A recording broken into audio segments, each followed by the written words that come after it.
एक समय की बात है, एक आदमी छोटा-मोटा काम करता था गाँव में, गरीब था, इतने उसके पास पैसे नहीं थे, ऐसे उसकी दिनचर्या चल रहा था। पर वो इतना मेहनती और ईमानदार था कि उसने हौली-हौली अपने व्यापार में से इतना पैसा इकट्ठा कर लिया कि उसने एक साइकिल ले ली।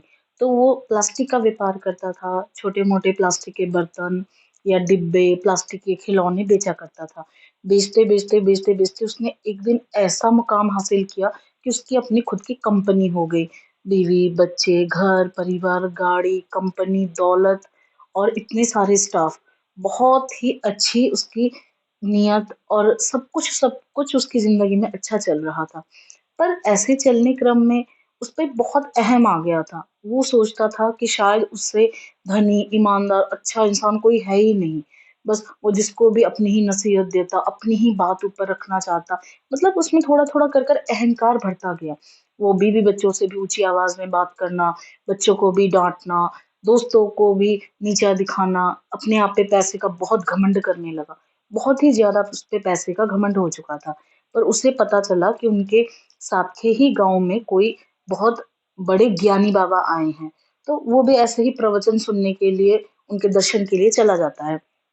और उसको वो अपने जो गुरुजी से है, वो आशीर्वाद लेता है और वो अपने जीवन के बारे में बताता है कि ऐसे-ऐसे मैंने यात्रा शुरू की, सब कुछ हुआ, सब कुछ मैंने हासिल कर लिया। पर एक बात है जो वो मुझे समझ में नहीं आ रही कि मुझे आजकल क्रोध बहुत आता है, मतलब बेवजह भी।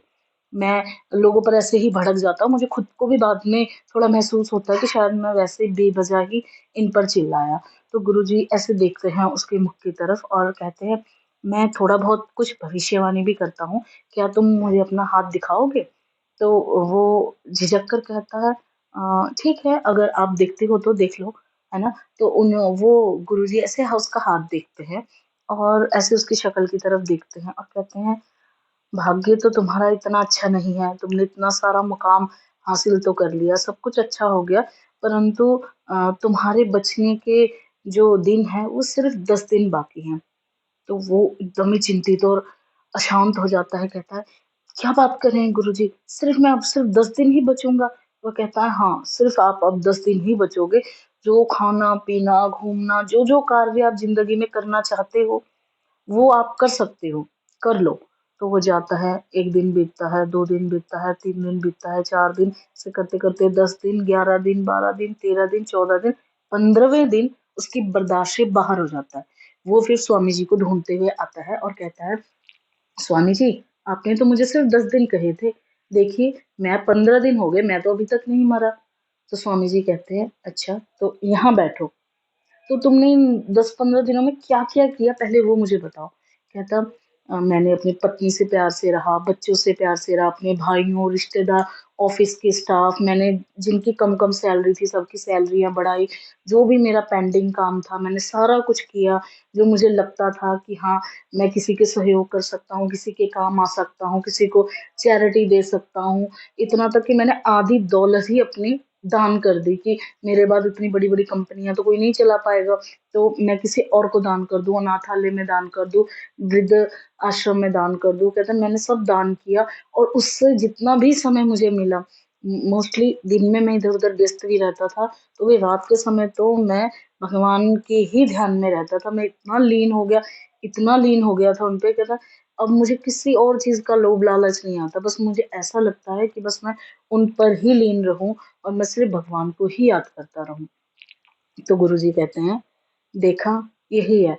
अगर देखो मैंने तुम्हें बताया कि 10 दिन तुम्हारे पास हैं, तो तुमने वो सारी चीज़ की है जो तुम्हें करने की इच्छा थी। अगर मान लो मैं नहीं बताता और सच में तुम्हारी मृत्यु हो जाती, तो ये सारी चीज़ें, ये जो पल, ये जो तुमने अनुभव किया, ये जो तुम्हारी आत्मा को संतुष्टि हुई है, ये क्या मिल पाती तुम्हें? नहीं। देखो एकाग्र रहो, हम ये नहीं कहते कि हाँ, आप वन में ही चले जाओ, सन्यास ही ले लो, कोई काम ही मत करो, पैसे ही मत कमाओ, ये नहीं है। पैसा भी कमाओ, परिवार चलाने के लिए पैसा भी चाहिए, परिवार के साथ बैठने के लिए समय भी चाहिए।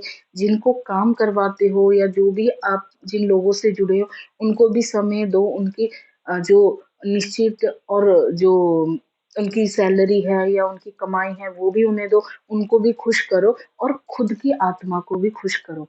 जबकि हम कोई भी भगवान को अगर पुष्प चढ़ाते हैं, तो हमेशा उन्हें फ्रेश पुष्प चढ़ाते हैं। हम कभी 2 दिन 3 दिन तोड़े हुए बासी फूल तो नहीं चढ़ाते, कोई प्रसाद चढ़ाते, वो भी हम उन्हें ताज़ा चढ़ाते हैं। तो हम भी इस उम्र में ताज़ा हैं, आप कमाओ, अपना काम करो, पर थोड़ा समय भक्ति पर दो।